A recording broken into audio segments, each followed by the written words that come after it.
रामकृष्णारी. मी विकास लवांडे. आज मी लाईव्ह याच्यासाठी आलोय की अनेक फेसबुकवर वेगवेगळी मतमतांतर लोक मांडत असतात. तिथे वाद प्रतिवाद करत असतात. चांगली गोष्ट आहे, लोकशाहीमध्ये वाद प्रतिवाद झाला पाहिजे. परंतु काही लोकांना वाद प्रतिवाद किंवा वाद संवाद न करता स्वतःला पुरेशी माहिती नसल्यावर मग काहीतरी अर्वाच्य भाषा वापरायची आणि एकेरीवर येऊन मग शिवीगाळ सुद्धा करायची. जे आपल्या मनाला पटत नाही ती गोष्ट समजून घेण्याच्या ऐवजी समोरच्या माणसाला शिवीगाळ करणे हा काही लोकांचा उपद्व्याप आहे, किंवा टिंगल टवाळी करणे किंवा व्यक्तिगत पातळीवर घसरून काहीतरी तिसरंच बोलणे, विषयांतर करणे. मी तर एक कायम बोलत असतो, जो विषयांतर करेल तोच भाजपाचा आणि RSSचा असू शकतो. कुठल्याही मुद्द्यावर कुठल्याही चर्चेत जो विषयांतर करणार नाही तो RSS परिवारातला असूच शकत नाही, भारतीय जनता पार्टीच्या परिवारातला असूच शकत नाही, असा माझा गेल्या 25-30 वर्षातला ठाम निष्कर्ष आहे, निरीक्षण आहे. मग ती चर्चा कुठलीही चर्चा असू द्या, कुठल्याही पातळीवरची असू द्या, कुठल्याही विषयावरची असू द्या, ते मुद्देसूद बोलणारच नाहीत कधीच. म्हणजे तुम्ही शिक्षणाचं बोलला की ते आरोग्याचं काहीतरी तिसरंच बोलणार. तुम्ही आरोग्याचं बोलायला लागला तर ते काहीतरी चौथंच रस्त्याचं बोलतील. तुम्ही रस्त्याचं काहीतरी बोलायला लागला तर ते काहीतरी वैज्ञानिक दुसरं काहीतरी काढतील. त्याच्यातलं काय बोलायचं असेल ते मंदिरचं बोलतील. तुम्ही मंदिराचं बोलायला लागले की ते मस्जिदचे प्रश्न विचारतील. तुम्ही मस्जिदवर बोलायला लागला की ते अजून काहीतरी चौथं ख्रिश्चनांचं बोलतील. म्हणजे कधीही ते मुद्देसूद बोलणार नाहीत. विषयाला धरून त्याचा आपण जर एखादा प्रश्न विचारला तर त्याचं ते उत्तर देणार नाहीत. काहीतरी तिसरंच बोलतील, विषयांतर करतील किंवा टिंगलटवाळी करतील. असो, हे सुरुवातीला मुद्दामून मी सांगितलं. परंतु मी मुख्य विषय जो आहे की जे गेले काही महिने मी ज्या विषयावर बोलतोय, सातत्याने लिहितोय, वेगवेगळ्या मुलाखतीमध्ये मी काही मुद्दे भूमिका मांडतोय, त्या अनुषंगाने खूप मोठा विषय आहे ऍक्च्युली तो. लोकांनी तो समजून घेण्याची गरज आहे. सध्या मोठ्या भक्तिभावाने लाखो वारकरी पंढरपूरकडे आपल्या आराध्य दैवत असलेल्या विठ्ठलाला भेटायला चाललेले आहेत. सर्व संतांच्या पालख्या मार्गस्थ आहेत, अर्ध्या वाटेवर आहेत. हरिनामाचा गजर चाललेला आहे, नामस्मरण सुरू आहे, भजन सुरू आहे, कीर्तन प्रवचन सुरू आहेत. तल्लीन होऊन लोक विठ्ठल विठ्ठल करत, ज्ञानोबा तुकोबा म्हणत पंढरपूरच्या वाटेवर मार्गस्थ आहेत. अनेक लोक आपली प्रामाणिकपणे भक्ती करत असतात. आजच सकाळी एका फोनवर बोलत असताना एक हिंदुत्ववादी विचारांचे आहेत, त्यांनी मला फोन केला. त्यांनी स्वतः सांगितलं की मी हिंदुत्ववादी विचाराचा आहे, विश्व हिंदू परिषदेत काम केलेलं आहे, RSS मध्ये काम केलेलं आहे.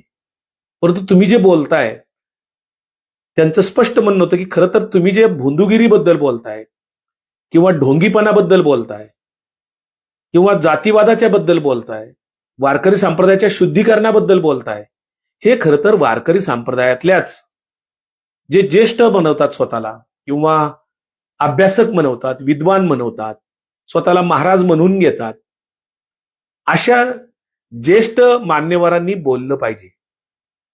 जे आयुष्यभर वारी करतायत, 30-30 वर्ष, 40-40 वर्ष जे वारी करतायत, अशा अभ्यासक असलेल्या मान्यवरांनी बोलण्याची गरज आहे. जर आपण बोलला नाहीत तर उपयोग तरी काय? संत बोलत होते, संत लिहित होते, जनजागृती करत होते, याच्यावर तुमचा विश्वास नाहीये का? सगळे संत एक हाडामासाशी तुमच्या आमच्यासारखी माणसं होती, याच्यावर तुमचा विश्वास नाहीये का?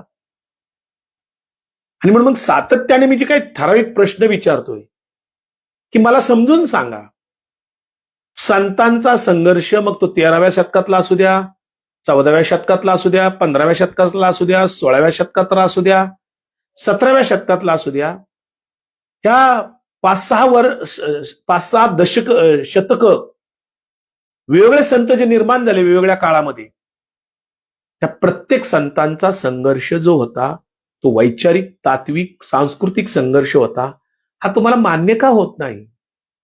आणि तो संघर्ष कोणाशी होता? तर तत्कालीन धर्ममार्तंडांशी होता, जे जन्माधिष्ठित वर्णवर्चस्ववाद मानतात, जन्माधिष्ठित श्रेष्ठत्व मानतात. वैदिक कर्मकांड त्यांना अभिप्रेत आहे. आणि मग अशा लोकांना संत विचारांची अडचण होत होती. संत सामान्य लोकांना जनजागृती करत होते. म्हणून तर मग तो संघर्ष करावा लागला. मी एक आज फेसबुकला जे पुस्तक टाकलं होतं, संत, लोक आणि अभिजन, हे रामचंद्र चिंतामण ढेरे यांचं हे पुस्तक आहे. ह्या पुस्तकातलं जे काही एक टॉपिक आहे त्याच्यातला मुद्दा म्हणून मी आज माझ्या फेसबुकवर टाकला. त्यांच्याकडनं मला खरं हे पुस्तक मी फार पूर्वी वाचलं होतं, पण आता ही जी काही लढाई चालल्यानंतर हे पुस्तक मी पुन्हा वाचायला घेतलं. 5-6 वर्षापूर्वी मी हे वाचलेलं होतं, परंतु त्या पुस्तकातला एक टॉपिक मी जो काय आज टाकला तो मुद्दा म्हणून मी इथे वाचणार आहे आज. कारण मी जे काही फेसबुकवर टाकले ते 2 पानं याच्यातली फोटो, त्यातल्या कॉमेंट करणाऱ्या निम्म्या लोकांनी वाचलेली नाहीयेत असं मला लक्षात येतं. विशेषतः जे माझ्यावर टीका टिप्पणी करत होते त्या कॉमेंटमध्ये, विशेषतः जोशी नावाचे एक व्यक्ती आहेत, सातत्याने रोज मला ते म्हणतायत की संत परंपरा म्हणजे संत हे वैदिक होते, अवैदिक नव्हते, असं त्यांचं एक म्हणण्याचा उद्देश आहे. शिवाय ते दुसरं काय सांगतायत की वैदिक सनातन धर्म आणि संतांचा वारकरी संप्रदाय याचा फारकत करू नका, फूट पाडू नका. कसली फूट पाडायची? काही संघटना आहे का? वैचारिक संघर्ष संतांनी जो केलाय तो संपलेला नाहीये. म्हणून तर तुम्ही मला शिवीगाळ करताय. कारण मी सत्य बोलतोय, कशाच्या तरी आधाराने बोलतोय. मी माझ्या मनचं मांडत नाही, मन की बात करत नाहीये मी. माझे खरे गुरु त्या जोशींना मला सांगायचे, जे जोशी आहेत, पेंडसे आहेत, कुलकर्णी आहेत, देशपांडे आहेत, अशी काही लोक मला जे सातत्याने रोज माझं फेसबुक तुम्ही काढून बघा का ट्विटर काढून बघा, गेल्या 1-2 महिन्यातलं माझ्यावर विशेषतः टीका करणारे एक संभाजी भिड्यांचे धारकरी आहेत, जे बहुजन आहेत, किंवा एक तर कुलकर्णी, देशपांडे, पेंडसे अशी माणसं आहेत, जोशी. मी याचा अर्थ त्यांची जात काढतोय असं समजू नका कृपा करून. मी मागच्या 8 दिवसापूर्वी एक पोस्ट टाकली होती की ब्राह्मण आणि ब्राह्मण्य याच्यात फरक आहे. त्याच्या आधी 1 महिन्यापूर्वी मी पोस्ट टाकली होती, 1 महिना झाला असेल त्या पोस्टला. मी काही ब्राह्मण विचारवंतांची, ब्राह्मण अभ्यासकांची, की जे जन्माने ब्राह्मण होते पण ते पुरोगामी विचार करत होते किंवा आधुनिक विचार मांडत होते किंवा प्रतिगामी विचाराला ते थारा देत नव्हते किंवा वर्णवर्चस्वाद मान्य करत नव्हते, मनुस्मृतीचं समर्थन करत नव्हते, असे जे काही ब्राह्मण जातीत जन्मलेले अनेक नावं मी सांगितली. त्याच्यामध्ये मतमतांतर थोडीफार इकडे तिकडे असू शकतात, पण मी ती यादी टाकली होती. त्याच्यानंतर एक पोस्ट लिहिली होती की आमचा विरोध ब्राह्मणाला नाही, आमचा विरोध ब्राह्मण्यवादाला आहे. हे पुन्हा माझ्यावर टीका टिप्पण्या करणाऱ्या पेंडसे, कुलकर्णी, जोशी, देशपांडे असे जे कोणी लोक असतील त्या सगळ्यांना माझा या निमित्ताने या लाईव्ह मधून मी पुन्हा पुन्हा सांगतोय, मी कोणाचाही कधीही कुठेही केव्हाही गेल्या 35 वर्षात द्वेष केला असेल तर मला दाखवून द्या, मत्सर केला असेल तर दाखवून द्या. मी कोणत्याही जातीचा, कोणत्याही धर्माचा कधीही कुठेही केव्हाही कधीही द्वेष केलेला नाही, मत्सर केलेला नाही. कारण मी स्वतः मानवता धर्म मानतो, पाळायचा प्रयत्न करतो. मी सर्व धर्म समभावी विचार मानतो, कारण छत्रपती शिवाजी महाराज हे सर्व धर्म समभावी होते. राष्ट्रपिता महात्मा गांधी सर्व धर्म समभावी होते. अशी अनेक नावं सांगता येतील. संतांचा सुद्धा वारकरी संप्रदाय सर्व धर्म समभाव सांगतो. आजच माझ्या फेसबुकवर मी दुपारी एक दिंडी आलेली आहे विदर्भातून, ती दिंडीचे फोटो त्याचे मी टाकले ना व्हिडिओ, तो बघू शकता तुम्ही. किती पुरावे द्यायचे? मी रोज पुरावे टाकतोय. एवढे सगळे पुरावे टाकून तुम्हाला पटत नाहीये का पटवून घ्यायचंच नाहीये? खरं तर असं म्हणतात की झोपलेल्याला उठवता येतं, पण झोपेचं सोंग केलेल्या माणसाला कसं उठवणार, असं एक म्हणतात. ते खरं आहे. अनेक माणसं माझ्यावर टीका टिप्पणी करणारी ही झोपेचं सोंग घेतलेली आहेत, किंवा एकतर त्यांना त्यांचा जन्मजात श्रेष्ठत्व जे आहे ते त्यांना कुठेतरी इगो किंवा अहंकार त्यांना येतोय आडवा, वर्णवर्चस्वाद आडवा येतोय, की ज्यांना मनुस्मृतीने किंवा सगळ्या वेदांती ग्रंथांनी वर्णवर्चस्वाद जो सांगितला त्यानुसार आम्ही शूद्र ठरतो ना. संत सुद्धा सगळे शूद्र ठरतात, सगळ्या जातीतल्या स्त्रिया सुद्धा शूद्र ठरतात. म्हणून वर्णवर्चस्ववादी लोकांना, मनुस्मृती मानणाऱ्या लोकांना, रामदास स्वामींचा दासबोध ग्रंथ मानणाऱ्या लोकांना, जन्मजात श्रेष्ठत्व मानणाऱ्या लोकांना संत विचारांची अडचण होते. मग ते काय म्हणतात, संतांनी कुठे वेद नाकारले, संत वैदिकच होते, वैदिक सनातन धर्म संतांचं वारकरी संप्रदाय एकच होता. एकच होता तर मग बौद्ध धर्म कसा आला, भगवान महावीरांनी जैन धर्म हे कसं आलं, मानव पंथ कसा आला, का आला, वारकरी संप्रदाय का आला. मग सगळ्यांनी वैदिक सनातन धर्माचाच प्रचार प्रसार केला असता ना. त्यांना स्वतंत्र पंथ निर्माण का करावे लागले. याच्यात सगळी उत्तरं दडलेली आहेत, पण शोधायची नाहीयेत. झोपेचं सोंग केलेलं आहे. मी मुद्दामून राची ढेरे यांच्या पुस्तकातील, राची ढेरे कोण आहेत हे तुम्ही शोध घ्या, खूप मोठं नाव आहे संत साहित्य अभ्यासकांच्या मध्ये किंवा साहित्याच्या क्षेत्रामध्ये. एक संशोधक वृत्तीचे लेखक म्हणून त्यांच्याकडे पाहिले जातं. त्या राची ढेरेंनी काय लिहिले त्यांच्या पुस्तकामध्ये, पान नंबर 16 लिहिले. त्याच्यातला एक टॉपिक आहे संत आणि पंत. मुद्दामून मी वाचतोय, शांतपणे सगळे ऐका.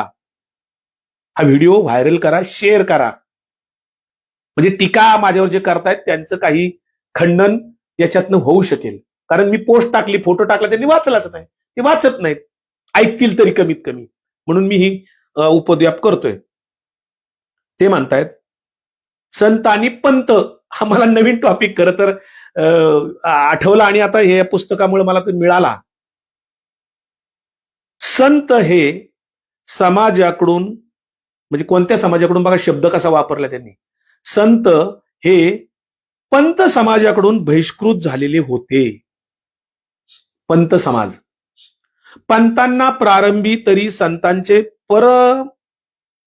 परमाराध्य दैवत जे विठ्ठल आहे ते मान्य नव्हते. श्रुतीच्या ज्ञानकांडाचे वर्म बहुजनांपुढे उघडे करणारा आणि कर्मकांडाला विरोध करणारा संतांचा आधार ग्रंथ जो गीता, तो त्यांना मान्य नव्हता. संतांनी आपल्या विचारांचे माध्यम बनवलेली भाषा जी मराठी, तिची प्रतिष्ठा त्यांना मान्य नव्हती. संतांची आर्ष आणि प्रासादिक रचनासरणी त्यांना मान्य नव्हती. किंबहुना संतांच्या आचार उच्चारांपैकी काहीच त्यांना मान्य नव्हते. असे हे अभिजनांनी बहिष्कृत मानलेले, बहुजनात जन्मलेले अथवा बहुजनांशी जवळीक साधणारे आणि बहुजनांच्या दुःखाने दुःखित होऊन त्यांच्या भाषेत बोलणारे संत बहुजनांच्या उत्थानाच्या कोणत्याही आंदोलनात आद्य वंदनाचा विषय व्हायला हवेत. नव्या प्रखर प्रेरणांचे मूलस्रोत ठरायला हवेत. नव्या संदर्भातही परंपरेतील तत्वांचे प्रभावी उपायोजन करण्यासाठी स्फूर्तीप्रद ठरायला हवेत. खुद्द संतांनी आणि मध्ययुगीन संत चळवळीपूर्वी बुद्ध महावीरांनी पूर्व परंपरेतील विद्रोही तत्वांना असाधारण उठाव दिला होता आणि परंपरेतील अन्य बलिष्ठ अंगाचा अर्थ आपल्या वृत्ती प्रवृत्तींना अनुरूप असा लावून त्यांचाही वापर आपल्या कार्यासाठी करून घेतला होता. अलौकिका नौहाके लोकाप्रती पंतजनांची प्रवृत्ती याहून वेगळी असते. त्यांना लोकांचे सारेच शूद्र वाटते तर संतांना लोकांचे सारेच सरते करून घ्यावेसे वाटते. पंतांना लोकांविषयी घृणा वाटते तर संतांना करुणा वाटते. संतांना लोकधारणा उंचावण्याची एकसारखी तळमळ लागून राहिलेली दिसते. पंतही लोकधारणा उंचावतात. जे जे लोकप्रिय ठरले आहे ते उन्नत व उदात्त बनविण्याचा प्रयत्न करतात. परंतु त्याच वेळी जे जे लोकप्रिय ठरलेले आहे ते उंचावून घेऊन त्याचा कब्जा घेतात आणि त्यापासून लोकांना दूर ठेवतात. किंवा फारच औदार्य दाखवायचे झाले तर त्या ठिकाणी लोकांना गौण स्वरूपात प्रवेश देण्याची कृपा करतात. संत मात्र जे जे लौकिक आहे ते अलौकिक पातळीवर नेताना लोकांना बरोबर घेतात आणि सर्व लोकश्रद्धांचा, लोकप्रतिकांचा आणि लोकमाध्यमांचा वापर लोकमानसाला अलौकिकाचा स्पर्श घडवण्यासाठी करतात. माऊली म्हणतात, म्हणजे लोकांबरोबर राहून लोकांशी जवळीक साधून विश्व मोहरे लावण्याची संतांची ही दृष्टी पंतदृष्टीहून अगदी भिन्न आहे. संतांची दृष्टी आणि पंतदृष्टी. माऊली म्हणतात, जे जे भेटे भूत ते ते मानिजे भगवंत. हे तुम्हाला मान्य होतंय का? जे वर्णवर्चस्ववाद मानतात, मनुस्मृती मानतात, संभाजी भिडेंचे धारकरी आहेत किंवा रामदासी संप्रदायातले आहेत, जे जे वेदांती अभ्यास करणारे कीर्तनकार आहेत, त्यांना हे कळत नाही का? जे जे भेट भूते ते ते मानिजे भगवंत. किंवा जे का रंजले गांजले त्यांना आपले म्हणणाराच संत होय, अशी संतांची संतत्वाची व्याख्या आहे. ते स्वयंघोषित संतांनी जरा ध्यानावर या. वेदांती शिक्षण घेतलेल्या लोकांनी संत साहित्य पायदळी तोडून संतांचे सोयीस्कर काही प्रमाण घेऊन वेदांताचा प्रचार प्रसार करायची जर तुम्ही सुपारीच घेतली असेल, किंवा तुमच्या अज्ञानाचा गैरफायदा घेऊन जे तुमचे कोणी गुरुजी असतात, काल ते साखरे आहेत, चिदंबरेश्वर साखरे, त्यांनी एक व्हिडिओ सोशल मीडियामध्ये टाकला होता, म्हणून मी खाली लिहिलं होतं की तुम्ही सुद्धा वैचारिक घुसखोरीच केलेली आहे. तर त्या साखरे म्हणजे मुळातले कुलकर्णी होते, त्या आळंदीतल्या साखरेची जी काय मठ होता त्या गादीवर हे बसले आणि कुलकर्णीचे साखरे झाले. आधी किसन महाराज साखरे होते, आधी त्याच्या आधी त्यांचे वडील होते. तर त्या साखरेंचे जे कोणी शिष्य स्वतःला म्हणतात ते गुरु शिष्य परंपरा मानतात. त्यांनी मला काल रात्री फोनवरून शिवीगाळ केली, आईमाईवर घाणेरडी शिवीगाळ केली. हे त्यांचे वेदांती संस्कार आहेत का? हा त्यांचा वेदांचा अभ्यास आहे का? हा त्यांचा साखरे महाराजांचा गुरु शिष्य परंपरेचा भाग आहे का? आणि आज त्यातल्याच एकाने पुन्हा सकाळी दुसऱ्याने एकाने फोन केला आणि म्हणला, ज्यांनी कोणी शिवीगाळ केली असेल त्यांच्याबद्दल मी माफी मागतो, पण मला तुमच्याशी बोलायचे. 27 वर्षाचं पोरग होतं, माझ्या मुलाच्या वयाचं होतं. तो म्हणला, मी ऋषिकेशवरून शिक्षण घेतले, आळंदीमध्ये साखरे महाराजांच्याकडे मी वेदांती शिक्षण घेतले, साखरे महाराज आमचे गुरुवरी आहेत आणि गुरु शिष्य परंपरा मी मानतो का असं विचारलं. तो म्हणला, होय, 100 वेळा मानतो मी गुरु शिष्य परंपरा आणि आम्ही त्यांचे कट्टर शिष्य आहोत. त्याला मी म्हंटल, अरे जगद्गुरु तुकाराम महाराज म्हणले, गुरु शिष्य येतो अधम लक्षण, आप जैसाशी दुसरा, असं तुकाराम महाराज म्हटलेत ना. गुरु शिष्य परंपरा संतांनी नाकारलेली आहे. त्याला मी अनेक प्रमाण सांगितले, पण त्याला नाही मान्य झालं. ते शेवटी तो पण शिवीगाळ करायला लागला. मी शेवटी त्याचा फोन कट केला आणि ठेवून दिला. काय म्हणणार याला? विचारांचा प्रतिवाद विचारांनी करू शकत नाही तुम्ही. खंडन मंडन परंपरा संतांनी सांगितली, लोकशाहीमध्ये पण ती आहे. तुम्हाला मान्य नाहीये का? मी जेव्हा जेव्हा काय मांडतो की लगेच ते शरद पवारांच्या वर्ग सरतात, सुप्रिया सुळेंच्या वर्ग सरतात. जे जे मी वैचारिक मांडतोय, सांस्कृतिक मांडतोय, तात्विक मांडतोय, वारकरी संप्रदायाचं मांडतोय, त्याच्यावर तुम्हाला राष्ट्रवादीबद्दल काय आक्षेप असतील, शरद पवारांच्यावर काय टीका करायची करा ना स्वतंत्रपणे, सुप्रिया सुळेंच्यावर काय टीका करायची स्वतंत्रपणे करा ना. पण मी जेव्हा वैचारिक मांडतोय, जेव्हा मी वारकरी संप्रदायाचं बोलतोय, संतांचे अभंग टाकतोय, प्रमाण देतोय, तेव्हा तुम्ही त्याच्यावर बोललं पाहिजे ना. तुम्ही काय करता? मी राष्ट्रवादीचा प्रवक्ता समजून मला तुम्ही राष्ट्रवादीच्या नेत्यांचं तिकडचं काहीतरी सांगता, राजकीय चर्चेकडे मला न्यायचा प्रयत्न करता. पण मी गेली 3 महिने झाले संयम ठेवतोय. आणि जी वैचारिक तात्विक चर्चा आहे, सनातन वैदिक धर्म आणि संतांचा वारकरी संप्रदायाची जी काय मी चर्चा करतोय, दोन्हीतला फरक सांगण्याचा प्रयत्न करतोय, तेव्हा तेव्हा मी स्वतःवर कंट्रोल ठेवला, संयम ठेवला आणि मी राजकीय चर्चेकडे जात नाही. कारण हा राजकीय विषय नाहीच आहे. हा वैचारिक तात्विक विषय आहे, बहुजनांच्या उत्थानाचा विषय आहे, बहुजनांना अंधाराकडून प्रकाशाकडे नेणारा विषय आहे. बहुजनांची जी काय माथी भडकवून त्यांना धर्मांध बनवलं गेलंय, त्या लोकांना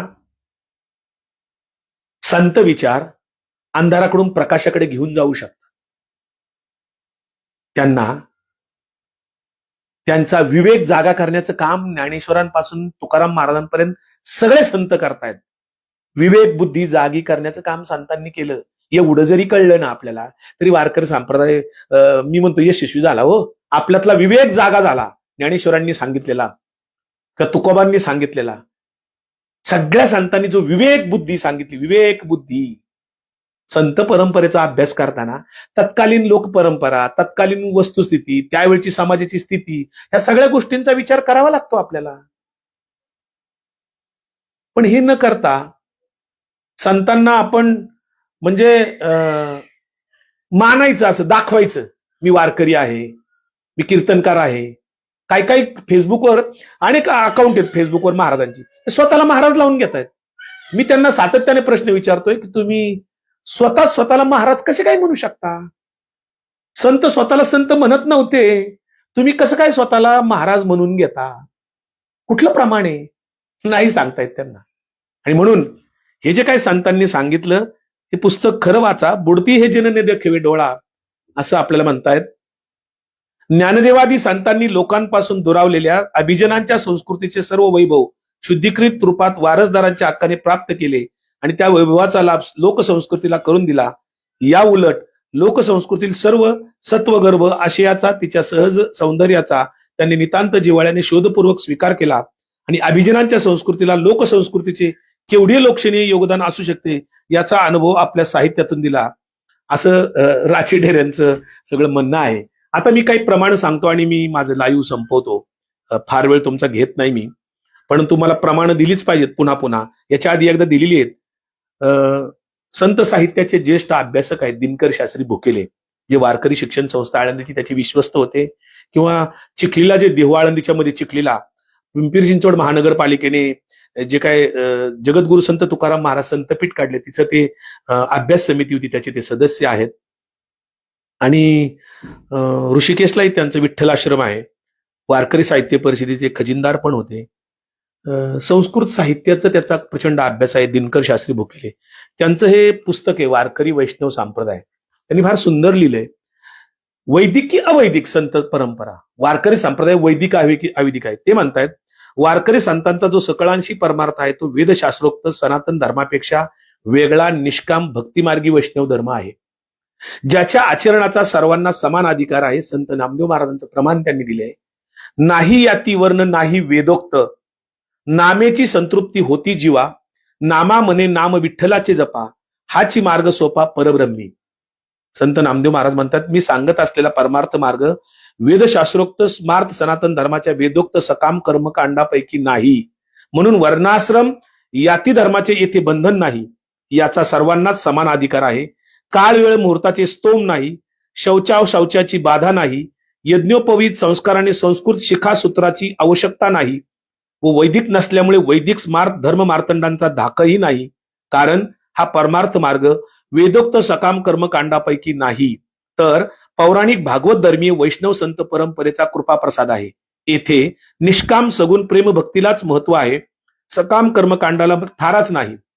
कारण वैदिक सकाम कर्मकांड कलियुगात कालबाह्य व परिणाम शून्य झाल्यामुळे अनावश्यक आहे. कलियुगात सर्वांचा कुलधर्म कुळाचार विठोबाचे नामस्मरणच आहे, कारण जीवाच्या कल्याणासाठी नामस्मरणाकरता दुसरा मार्ग नाही, हा आमचा सिद्धांत आहे. अर्थात वारकरी वैष्णव संप्रदाय हा वैदिक नसून पौराणिक भागवत धर्माचा कलियुगातील सर्वांनाच समान अधिकार असलेला लोकाभिमुख कालानुरूप लौकिक विस्तार आहे. याच्यासाठी संत एकनाथ महाराजांचं प्रमाण त्यांनी दिले. वेदाचा वेदार्थ, शास्त्राचा शास्त्रार्थ, आमचा परमार्थ वेगळाची, असं संत एकनाथ महाराज म्हणतात. पुढे काय म्हणतात महाराज? श्रुतीचे निज वाक्य पुराणीचे गुज, आमुचे आहे निज वेगळेची, तत्वांचे परमतत्व महत्वासी आले, आमुचे सोनुले नंदागरी, एका जनार्दनी ब्रह्मांडाचा जीव, आमुचा वासुदेव विटेवरी. वेदशास्त्रोक्त जो वैदिक सनातन धर्म आहे, ज्याचा आचरणाचा अधिकार ब्राह्मण, क्षत्रिय आणि वैश्य या 3 वर्णालाच आहे, असा सनातन धर्म म्हणजे वर्णधर्म, आश्रम धर्म, 16 संस्कार, 4 पुरुषार्थ, षटकर्म, दैनिक पंचमहायज्ञ, संध्यावंदन, श्राद्ध तर्पण, नित्य अग्निहोत्र, नैमित्तिक यज्ञ यागादी विधिनिषेध, प्रायश्चित्त कर्म इत्यादीचे प्रतिपादन होय. आमचा परमार्थ वरील वेदशास्त्रोक्त नित्य नैमित्तिक कर्म व धर्मापेक्षा वेगळा आहे, असं नाम एकनाथ महाराजांचा संदर्भ आहे.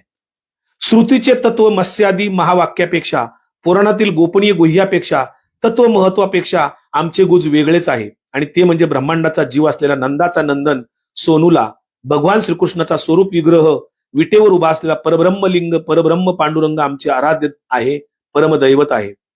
विठ्ठलाची अनन्य शरणागती अर्थात निष्काम सगुण प्रेम भक्ती व अखंड नामस्मरण हा आमचा वेगळा परमार्थ सांगितला एकनाथ महाराजांनी.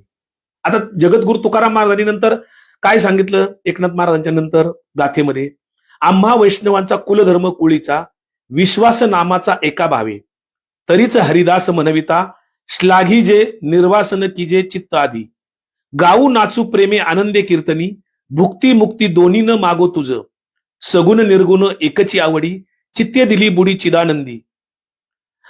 हे सगळं का सांगितलं संतांनी? खूप गोष्टी आहेत सांगायला, वेळ खूप आहे. म्हणून तुकाराम महाराज म्हणले, धर्माचे पालन करणे पाखांड खंडन, हेची आम्हा करणे काम जगी वाढवावे नाम. आणि म्हणून धर्माचे पालन करणे पाखांड खंडन हे जे काय तुकाराम महाराजांनी सांगितले तेच काम करण्याचा आम्ही छोटासा प्रयत्न करतो. म्हणून वारकरी संप्रदायातली जे कोणी ज्येष्ठ लोक आहेत, जे अनेक वर्ष अभ्यास करतायत,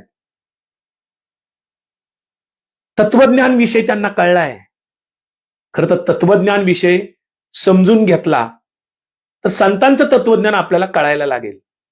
संतांनी जे तत्वज्ञान मांडले ते तत्वज्ञानाच्या अंगलने आपण समजून घेतलं पाहिजे.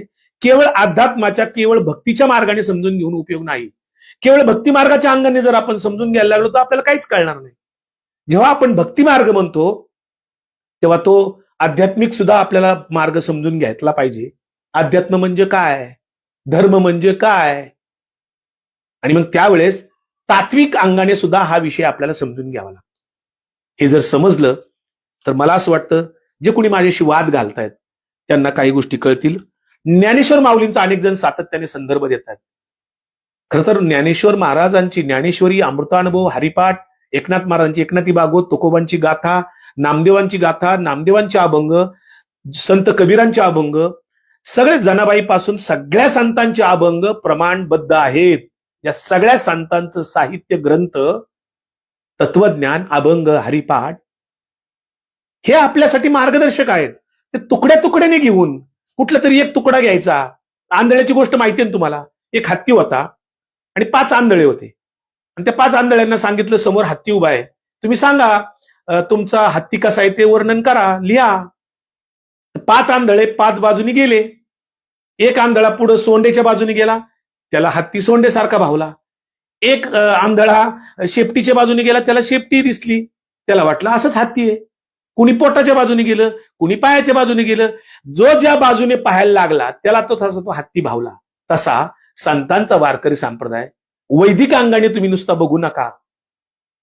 त्याला तत्वज्ञानाची जोड आहे, त्याला समाजशास्त्राची जोड आहे, त्याला सामाजिक न्यायाची पण जोड आहे, समतेची जोड आहे, बंधुभावाची जोड आहे, शिवाय सर्व धर्म समभावाची जोड आहे. म्हणून तर तुकाराम महाराज म्हणले, विष्णुमय जग वैष्णवांचा धर्म, भेदाभेद भ्रम अमंगळ. हे प्रमाण का आपल्याला पचत नाही?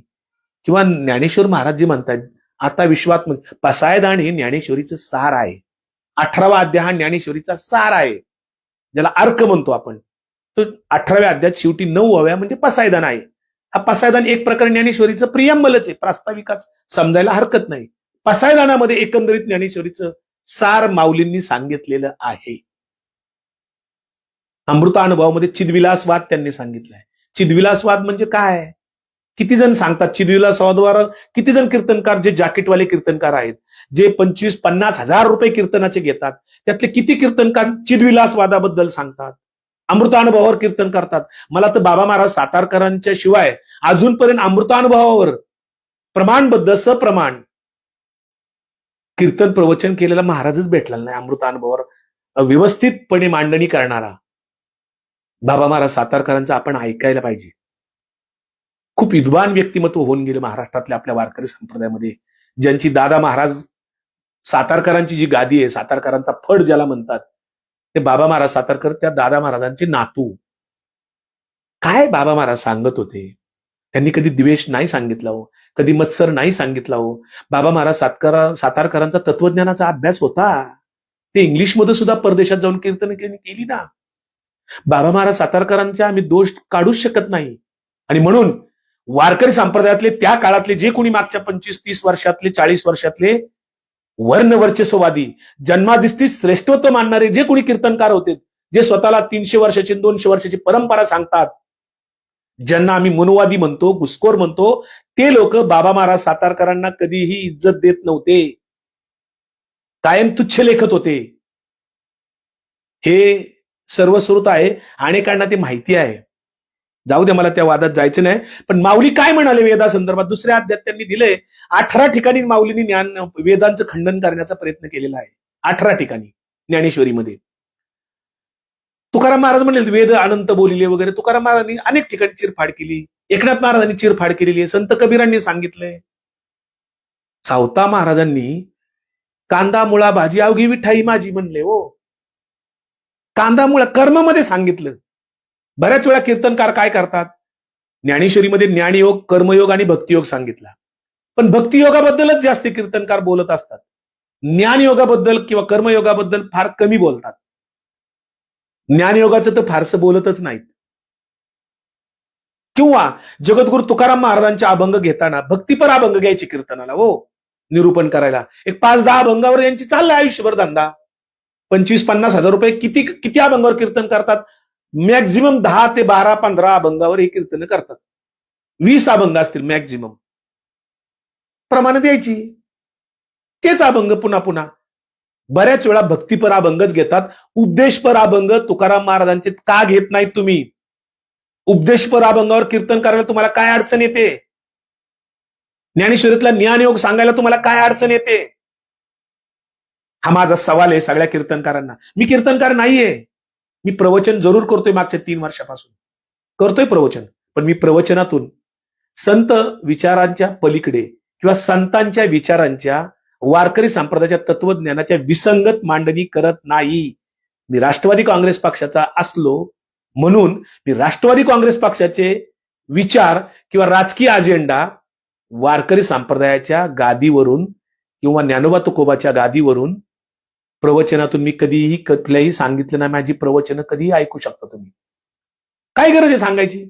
कारण मुळात राष्ट्रवादी काँग्रेस पक्षामध्ये मी जरी असलो, संतांनी सर्व धर्मभाव सांगितला, आम्ही सर्व धर्म समभाव मानतो. संतांनी समता सांगितली, राष्ट्रवादी काँग्रेस पक्ष समता मानतो. संतांनी स्त्री पुरुष समानता सांगितली, राष्ट्रवादी काँग्रेस स्त्री पुरुष समानता सांगतो. संतांनी वैदिक कर्मकांड, अंधश्रद्धा नाकारल्या, आम्ही सुद्धा वैदिक कर्मकांड नाकारले इकडे राष्ट्रवादीमध्ये, आणि कर्मकांड नाकारलं, आणि अंधश्रद्धेला आम्ही विरोध करतो. संतांनी जे जे विचार मांडले तेच भारताच्या संविधानात आलेले आहेत. आणि म्हणून राष्ट्रवादी काँग्रेस पक्षाला वैचारिक विसंगती करण्याचा प्रश्नच उद्भवत नाही. आदरणीय शरद पवार साहेब राष्ट्रवादी काँग्रेस पक्षाचे विचार आणि संतांच्या विचाराची कुठंच फारकत नसते. दाखवून द्या कुणी पण.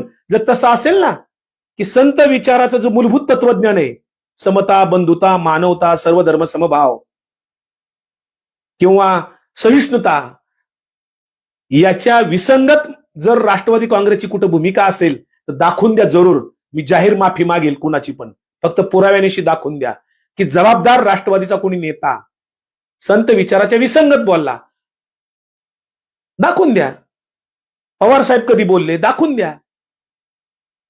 आणि म्हणून आम्हाला वारकरी संप्रदायाच्या विचाराची अडचणच नाही. आणि ही खरी अडचण आहे ज्यांनी भारतीय जनता पार्टीची आध्यात्मिक आघाडी काढली. वारकरी आघाडी नाही बरं का, तुषार भोसलेची. भारतीय जनता पार्टी आध्यात्मिक आघाडी तुषार भोसलेची काढली, जो स्वतःला आचार्य म्हणवतो. वारकरी संप्रदायात कुणी आचार्य, शंकराचार्य, धर्माचार्य, वेदाचार्य असं कोणी नसतं. फक्त हरिभक्तीपरायण असतात. पण अनेक जण स्वयंघोषित काही पण डिग्र्या लावून घ्यायला लागले. तसाच एकनाथ शिंदेचा अक्षय भोसले, त्याची पण धर्मवीर वारकरी आघाडी आहे. आपलं आध्यात्मिक आघाडी, वारकरी आघाडी, दोन्ही भोसले आहेत बघा. एक तुषार भोसले आणि एक अक्षय भोसले. दोघांच्याही आघाड्या ह्या वारकरी आघाड्या नाहीत, आध्यात्मिक आघाडी आहेत. अध्यात्म वेगवेगळ्या प्रकारचं असू शकतं, म्हणजे वेगळ्या विचाराचं असू शकतं, काही सांगता येत नाही. वारकरी आघाडी स्पेसिफिक नाहीये त्यांची. आणि म्हणून ते हिंदुत्ववाद तिथून सांगतायत. भारतीय जनता पार्टी आरएसएसचा जो धर्मांधतेचा अजेंडा आहे, हिंदुत्वाचा अजेंडा आहे, तो सांगतात. हिंदुत्व किंवा हिंदू हा शब्द कोणत्याही वारकरी संतांच्या साहित्यात, अभंगात किंवा ग्रंथामध्ये आलेला मला दाखवा की ह्या संतांनी हिंदुत्व हा शब्द वापरला, हिंदू हा शब्द वापरला. संतांनी जो धर्म शब्द वापरला तो नीती धर्म शब्द वापरला, सत्य धर्म शब्द वापरला. सत्य धर्म आणि नीती धर्माचाच चर्चा सातत्याने झालेली आहे. तिथे हिंदू धर्माची चर्चा झालेली नाही, हिंदुत्वाची तर अजिबातच नाही.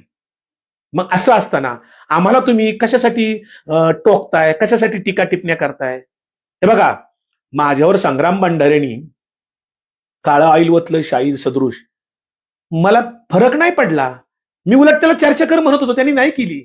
विचारांचा प्रतिवाद विचारांनी करत नाहीयेत. मी जेव्हा 20 लोकांची वैचारिक घुसखोर म्हणून जाहीर केली नावं 20 लोकांची, त्यातला एक एक जण उघडा पडतोय ना आता. गोविंद देवगिरी उघडे पडलेत, किशोर शिवनीकर असेल, तुषार भोसले असेल, अक्षय भोसले असेल, अनेक जण आहेत त्याच्यामध्ये, सगळे उघडे पडलेत. अनेकांच्यावर वेगवेगळ्या प्रकारचे गुन्हे दाखल आहेत. कुणी काळी टोपीच घालतोय, पंढरपूरचे आहेत 2 जण काळी टोपी घालतात. ते त्या काळ्या टोपीचे रहस्य काय? आरएसएस मध्ये पण काळी टोपी घालतात आणि वारकरी संप्रदायातले पण काही लोक काळी टोपी घालून येतात. काय कारण काळी टोपी घालण्याचं? काय रहस्य आहे काळ्या टोपीचं? सांगा आम्हाला. आणि म्हणून जे कोणी म्हणते 300 वर्ष आमची परंपरा आहे, 400 वर्ष आमची परंपरा आहे, होय असेल ना तुमची परंपरा, आम्ही कुठे नाकारतो. परंतु विचारांचे वारस आणि वंश परंपरेने आलेले वारस याच्यात प्रचंड फरक आहे. कोल्हापूरच्या आजरेकरांचा फडावर लोकशाही पद्धतीने फडावर तिथं त्यांचा जो अधिकारी आहे तो बसत असतो, लक्षात घ्या. काही फड असे आहेत की वंश परंपरेने बसतात राजगादीवर. आणि म्हणून अनेक महापुरुष असतील, अनेक संत पुरुष असतील, त्यांच्या वंश परंपरेने आलेले वारस त्यांच्या पूर्वजांच्या विचाराचे असतीलच याची कुणीच गॅरंटी देऊ शकत नाही. आज वंश परंपरेने प्रॉपर्टीचे किंवा वंशाचे वारस ठरणारे लोक आणि त्या महापुरुषांच्या किंवा समाज सुधारकांच्या किंवा संतांच्या विचारांचे वारस हे वंश परंपरेने आलेल्या वारसापेक्षाही कदाचित अधिक महत्वाचे असतात. कारण आपल्या पूर्वजांसारखी भूमिका घ्यायला आजच्या गादीवर बसलेल्या अनेकांना अडचण होत असेल. कारण आता राजकारण बदललंय. हिंदुत्ववाद पूर्वी नव्हता संतांच्या काळात. आता धर्मावर आधारित राजकारण करायचे कुणाला तरी. आणि म्हणून वारकरी संप्रदाय हायजॅक करायचा आहे. तिथं वेदोक्त वैदिक परंपरा सांगायची. म्हणून साखरेंचे जे कोणी परंपरागत आहेत त्यांनी हिंदी भाषिकांचे 3 पुस्तकं वारकरी संप्रदायामध्ये गाईड म्हणून वापरायला सुरुवात केली. याच्या आधी मी पोस्ट केली होती 15-20 दिवसापूर्वी फेसबुकवर. विचार सागर, वृत्ती प्रभाकर आणि पंचदशी ही 3 पुस्तकं वारकरी संतांचा काहीही संबंध नसलेली आहेत. काहीच संतांचा संबंध नाही. आमचे जे 36 संत होऊन गेले, ज्ञानोबा नामदेवांपासून निळोबारायांपर्यंत, बहिणाबाईंच्या पर्यंत, या एकाही संतांचा या विचार सागर, वृत्ती प्रभाकर आणि पंचदशी पुस्तकांशी संबंध नाही. याला वारकरी शिक्षण घेणारे लोक गाईड म्हणतात. शिकवणारे पण त्यांना गाईड म्हणायला लागले. हे मूळचे हिंदीतले होते, ते भाषांतर साखरेंनी केलं आणि ते इथं आणले.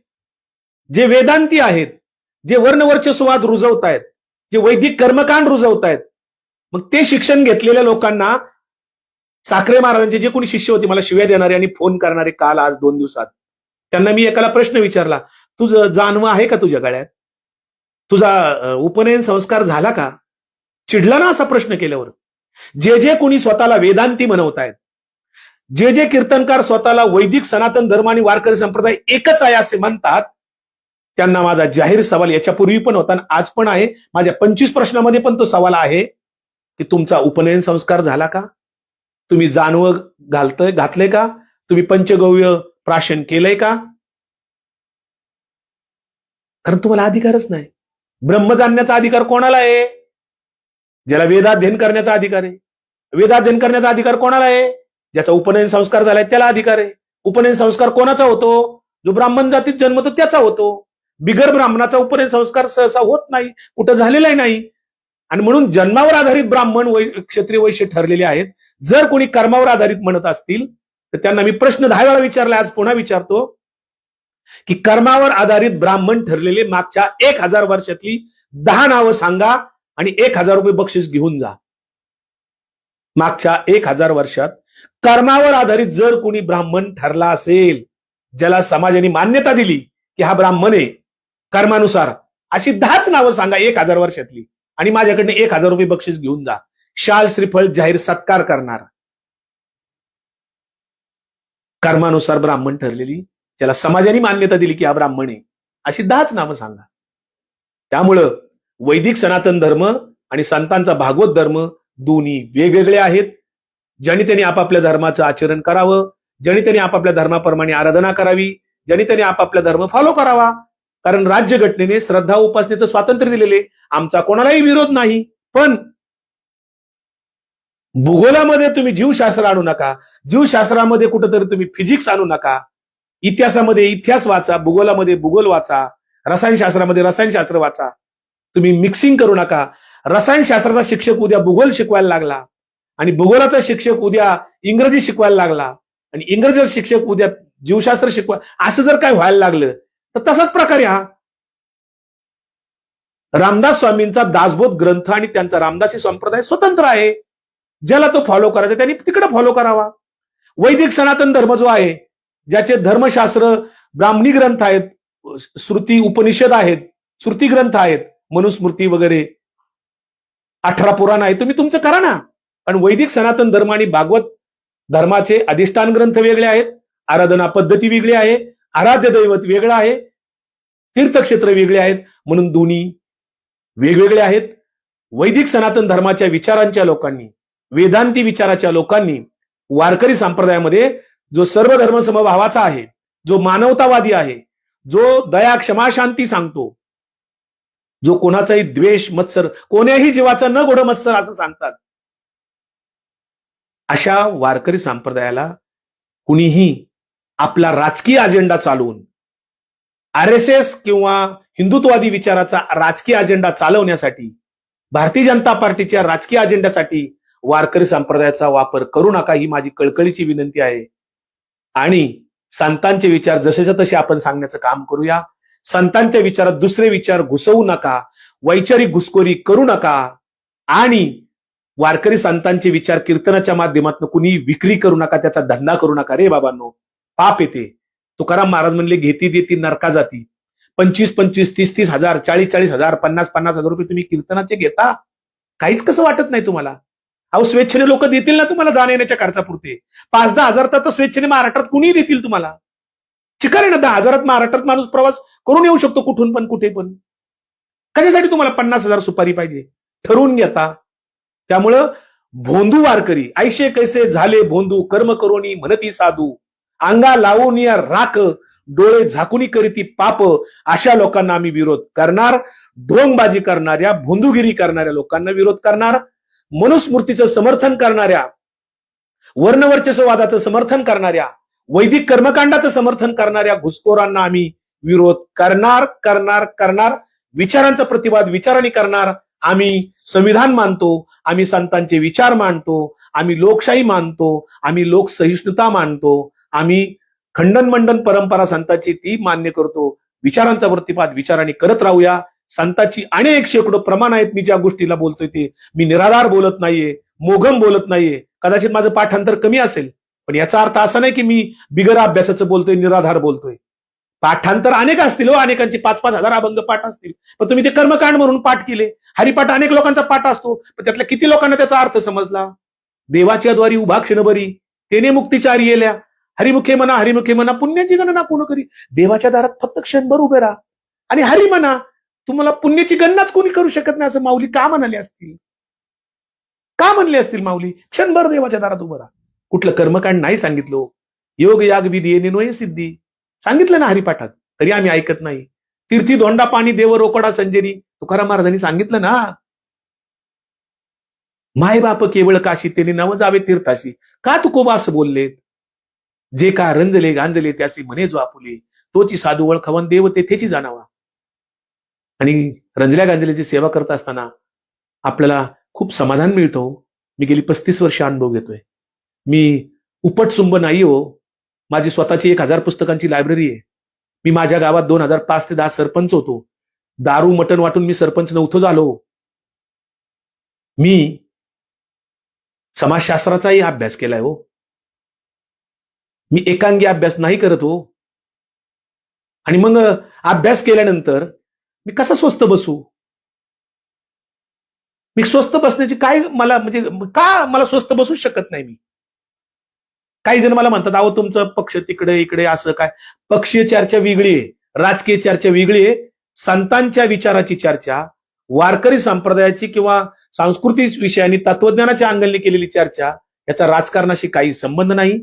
राजकीय चर्चा, पक्षीय चर्चा स्वतंत्रपणे आपण करत राहू. तिथं मी राष्ट्रवादीचा प्रवक्ता म्हणून बोलेल, पण इथे मी वारकरी संप्रदायाचा एक छोटासा पाईक म्हणून बोलतोय, लक्षात ठेवा. पाईक, वारकरी संप्रदायाचा मी पाईक आहे.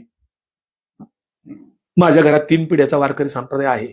बालपणापासून माझ्यावर तो संस्कार आहे. आम्ही अभ्यास करतो, मोगम नाही बोलत आम्ही. मी दारूबंदी चळवळ केलेली आहे, व्यसनमुक्तीवर काम करतो मी स्वतः निर्व्यसनी आहे. मी आयुष्यात कधी कोणाला दारू पाजली नाही हो. जे करत नाही मी ते सांगत नाही. नीतिमत्तेशिवाय मी बोलत नाही. जसं महात्मा गांधी म्हणाले, सत्याचे प्रयोग. जे आपण सत्याचा प्रयोग केले तेच लोकांना सांगायचे. जे मी केलं नाही ते लोकांना सांगायचं नसतं हो. स्वतः कोरडे पाषाण लोक सांगे ब्रह्मज्ञान असं नाही करता येत. त्यामुळे अनेक कीर्तनकार, धंदेवाईक लोक कीर्तनातून फार मोठ्या मोठ्या गप्पा मारतात हो, फार मोठं काहीतरी उपदेश लोकांना करतात हो, पण स्वतः कसं आचरण करतात.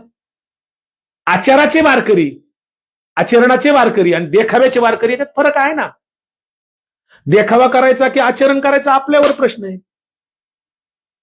बघा, पटतंय का? पटलं असेल तर माझा व्हिडिओ जरूर शेअर करा जास्तीत जास्त. प्रत्येक वारकऱ्यापर्यंत माझी भूमिका जाऊ द्या.